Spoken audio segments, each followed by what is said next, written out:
संतोष जी को धन्यवाद देना चाहूँगा और मैं आप सबों को शिक्षक दिवस की हार्दिक हार्दिक शुभकामनाएं। जैसा कि हम सभी जानते हैं कि डॉक्टर सर्वपल्ली राधाकृष्णन जब भारत के उपराष्ट्रपति बने थे तो उन्होंने अपने जन्म दिवस को एक शिक्षक दिवस के रूप में मनाए थे, क्योंकि वह एक शिक्षक थे और उन्होंने इस सेलिब्रेशन को इस प्रकार से सेलिब्रेट किया।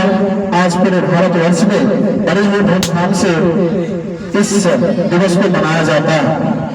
जैसा कि हम लोग जानते हैं, कोई भी सफलता हमें ऐसे नहीं मिलती है। सफलता पाने के लिए इसके पीछे हमें जोरों शोरों से मेहनत करनी पड़ती है, तब हमें सफलता मिलती है। अगर कोई ऐसे अगर प्राप्त हो जाए तब तो हो गया। तो कहने का मतलब यह है कि जीवन में संघर्ष से सफलता की वह कुंजी है जिसके बिना आप सफल नहीं हो सकते। तो इस बीच में मैं कहना चाहूँगा, ना पूछो कि मेरी मंजिल क्या है, ना पूछो कि मेरी मंजिल क्या है, अभी तो सफर का इरादा किया है।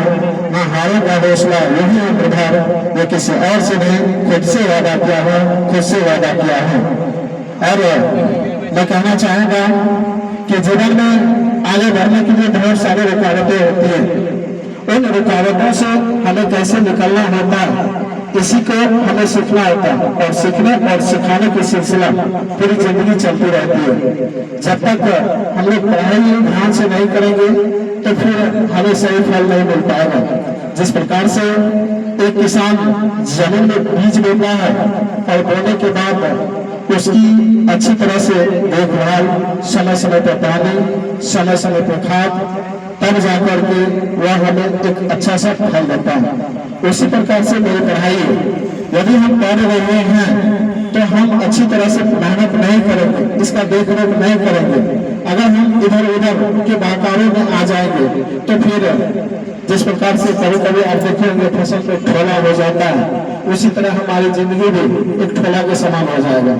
इसलिए अगर पढ़ाई करते हैं तो अपने लक्ष्य, अपना फोकस और अपना गोल ये सब एक डायरी में नोट करें और फिर इस काम के प्रति आप पूरे जुनून के साथ उसमें जुड़ें और उसे पूरा करने की कोशिश करें।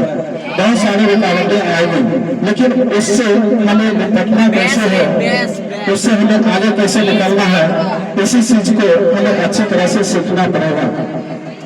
जब तक जीवन में कुछ बड़ा करने के लिए बहुत सारी परेशानियां होती है, उस परेशानियों से हम कैसे निपटे, उसके लिए पूरी तरह से हमें सीखना पड़ेगा। तो आप जानते हैं कि किसी भी प्रकार के काम में अगर हम लोग असफल होते हैं, कितना आदमी क्या होता है कि हार मान लेता है। तो अपने जीवन में हार नहीं मानना है, तो हार भी एक सीख का सबक होता है। तो आपको हम कई बार बताए हैं कि जीवन में आप असफल होते हैं, फिर कोई व्यक्ति मायूस हो जाता है।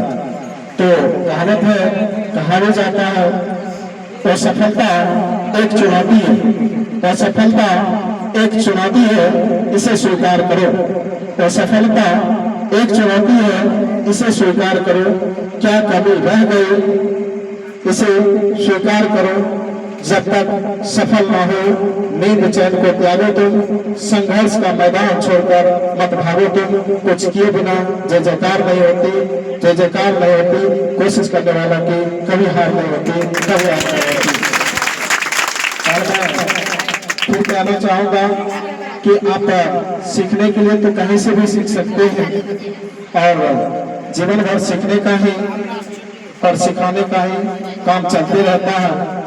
तो आप देखे होंगे एक नन्ही सी चिट्ठी जब दाना लेकर दीवार पर चलती है, एक नन्ही सी चिट्ठी जब दाना लेकर दीवार पर चढ़ती है, चढ़कर गिरना, गिरकर चलना ना करता है, आखिर उसकी मेहनत बेकार नहीं होती। कोशिश करने वालों की कभी हार नहीं होती, कोशिश करने वालों की कभी हार नहीं होती।